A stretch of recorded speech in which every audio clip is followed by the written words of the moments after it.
પરંતુ જો તમને વાળ લાંબા માટેની યોગ્ય જાણકારી હોય તો તમે ચોક્કસપણે આવા વાળને પામી શકો એમ છો.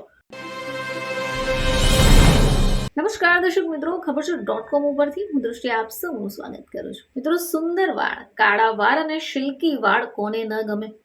હવે સુંદર વાળ માટે ઘણા બધા લોકો ઘણા બધા ઉપાયો પણ કરતા હોય છે. ઘણા બધા લોકો ડાયટ ફોલો કરતા હોય છે અને વાળને લગતા જેટલા પણ પ્રોટીન, વિટામિન્સ અથવા મિનરલ્સ હોય તેને મેળવવા માટે ઘણા સખત પ્રયત્નો પણ કરતા હોય છે.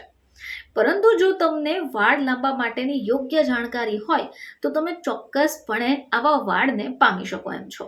હવે ઘણા લોકો એવું કહે છે કે વાળની લંબાઈ વધારવા માટે ઘણા બધા પ્રયત્નો કરવા પડતા હોય છે, ઘણો બધો સમય રાહ જોવો પડતો હોય છે.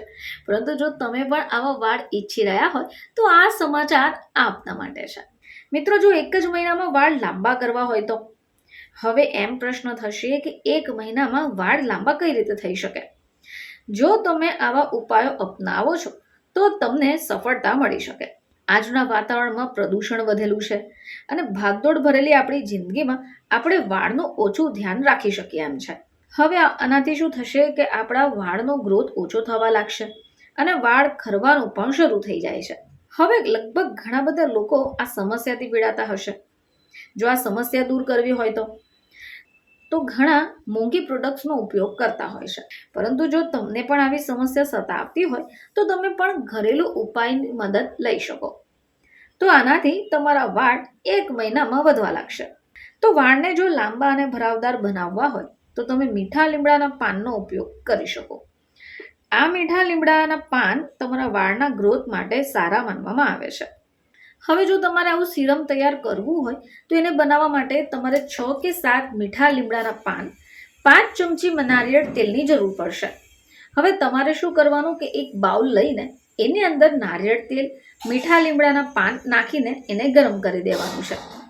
તો જો તમારે આ મીઠા લીમડાનું પાન બનાવવું હોય તો એને બનાવવા માટે તમારે 6 કે 7 મીઠા લીમડાના પાન અને 5 ચમચી નારિયેળ તેલની જરૂર પડશે. એક બાઉલ લઈને એમાં નારિયેળનું તેલ અને મીઠા લીમડાના પાન નાખી એને ગરમ કરી દો. હવે મીઠા લીમડાના આ તેલને તમારે ઠંડુ થવા દેવાનું છે. હવે તેલને સ્કેલ્પમાં સતત 1 મહિના સુધી મસાજ કરો. આ તેલ લગાવ્યા બાદ તમારે શેમ્પૂ પણ કરી લેવાનું છે. તેનાથી વાળનો ગ્રોથ વધારવામાં તમને મદદ મળશે. આ સિવાય એલોવેરા અને ઈંડાની મદદથી પણ તમે પોતાના વાળને કાળા અને ભરાવદાર બનાવી શકો.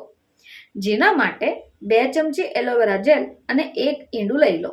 સૌથી પહેલા તમારે બાઉલમાં એલોવેરા જેલ અને ઈંડાના સફેદ ભાગને અલગ કરી મિક્સ કરી દેવાનું છે અને બાદમાં આ મિશ્રણને વાળમાં લગાવી દેવાનું છે.